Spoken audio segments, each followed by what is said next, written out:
Hello. Okay, so since we have no classes for today, I will try to discuss the sexual self sa ato ang UTS. Okay? Okay.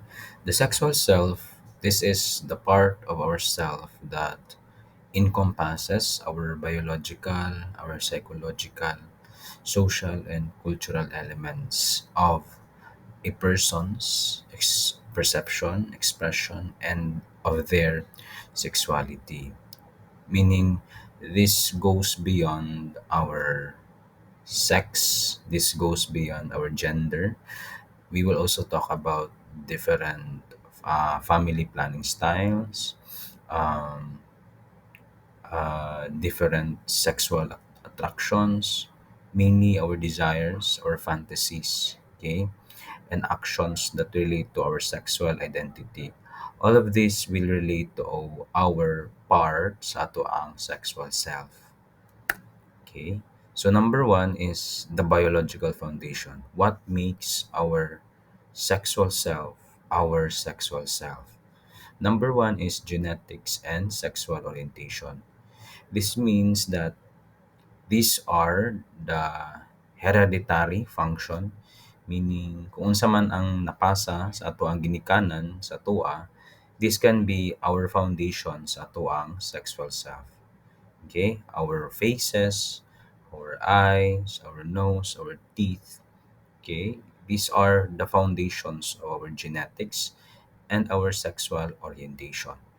However, na-research na nagsulti that there is a possibility that sexual orientation or kinsa man atong magustuhan or what gender we are or we will be attracted to can have or genetic can have influence on that sexual orientation. Okay, so meaning it is possible na kung naday tomboy or naay bayot sa inyong family, it is possible na pwede na mapasa sa future generation. This is according to Bailey and Pillard, 1991. Okay, but this is just research. Okay, this is just a theory, not really a, not really a,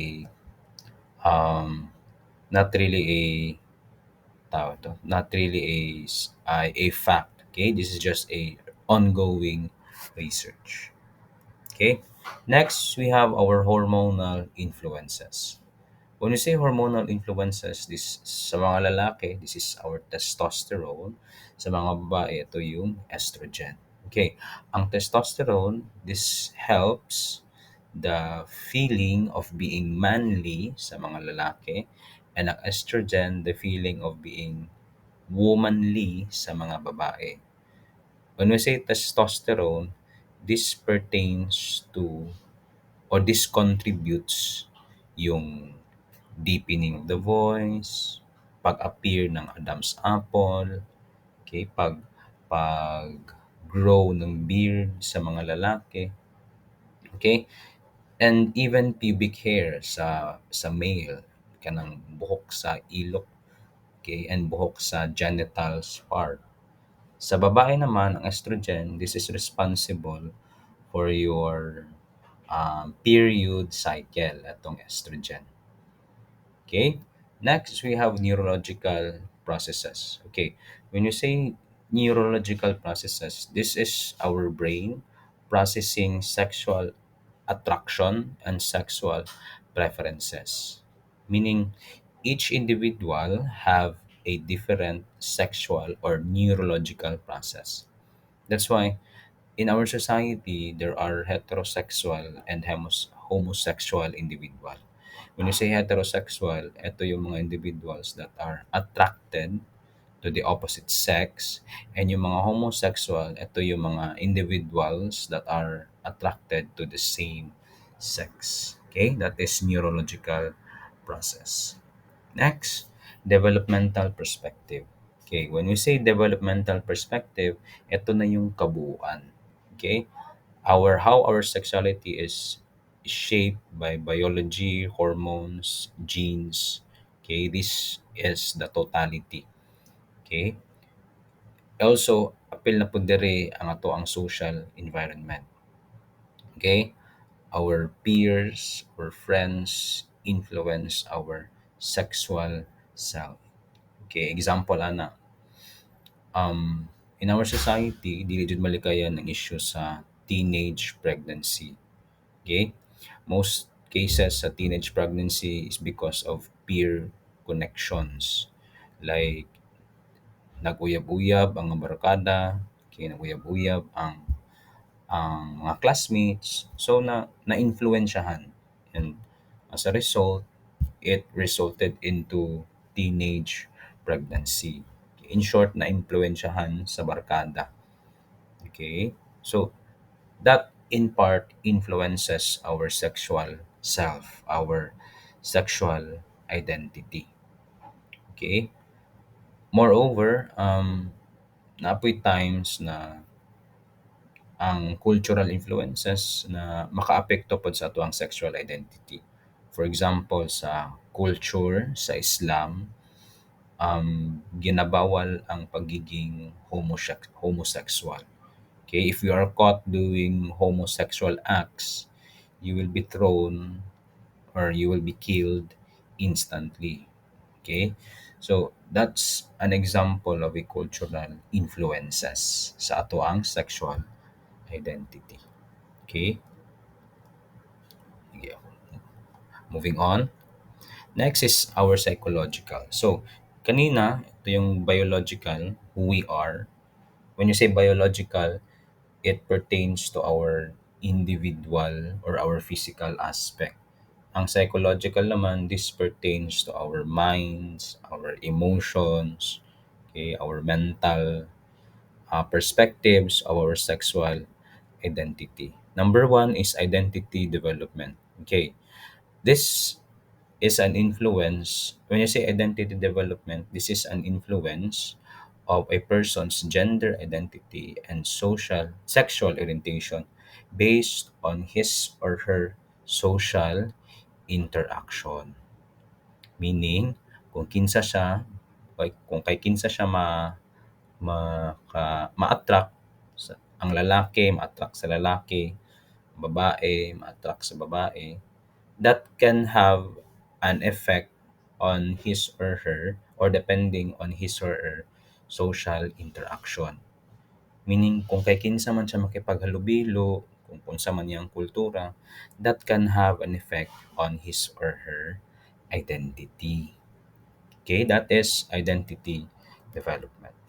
Next, attitudes and beliefs, desires and fantasies, socialization and influence. Okay, this pertains to the influence of the social media nowadays. Okay, most of our attitudes, beliefs, our desires, okay, are now shaped by how we view it on social media. Meaning, our diverse cultural perspectives are now shaped by social media. Unlike before na dili pa kayo prevalent ang social media, dili pa kayo tama influence when it comes to our desires and fantasies. There are individuals who view X-rated materials because of social media. Okay, na-influensyahan because of these different desires and fantasies viewed by social media. And this is our psychological perspective. Okay. Next, we have gender and sexuality. Okay, when you say sex, this is our biological aspect. Okay? Kung sa man to atong namana sa atong mga ginikanan, inigbuhat sa toa, that pertains to our sex. Okay, we have male, female, and we have intersex. So ang intersex, this is an abnormality in a way that inig pagkaanak niya is nag-combine iyang mga hormones, iyang mga chromosomes, which may result into mura siya og lalaki tan-awon but iyahang sex, iyang genital kay babae or it could be the opposite. Babae siya tan-awon pero iyahang genital kay male. Okay, that is an example of intersex. Okay, na mix up ang iyahang genes, iyahang mga chromosomes, inig anak sa iyaha. So there is a certain abnormality sa iyahang sexual or biological characteristic. Okay? Next, gender and identity. When you say gender and identity, this is how individuals perceive themselves. Okay? A male can identify himself as transgender, non-binary, genderqueer, cisgender. Okay, this is an individual's perception on themselves. Okay, when you say cisgender, when your identity matches the sex you were given at birth. Meaning, kung lalaki ka ipanganak, then lalaki ka all throughout. Transgender naman, ito yung nagpa-sex change from male to female or female to male.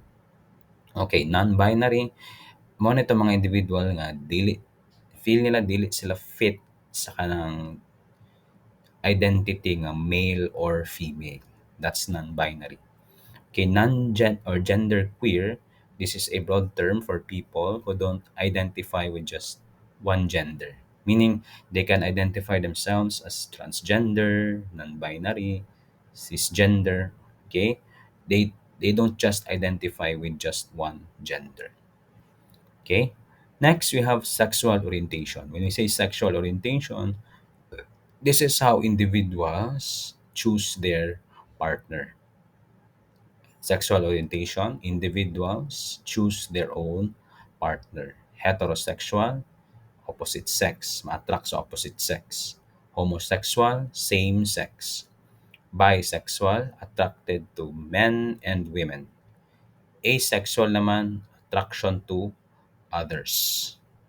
Okay? When you say asexual, dili sila interested in having sexual intercourse with others. Okay?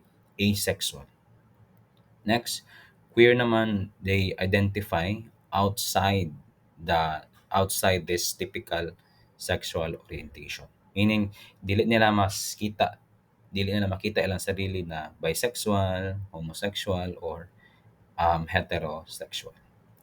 Okay? And next, we have lesbian, women who likes women, gay, men who likes men. Okay? Next, we have mga additional terms, gender fluid, agender, two-spirit, and demisexual. Okay.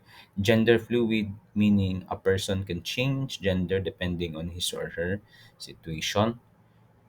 Agender meaning they do not feel that they fit into a typical gender type. Okay, ang two-spirit, this is forwarded by the Native American indigenous na yung mga individuals that they can both be masculine and feminine traits or they have feminine and masculine traits at the same time. Okay?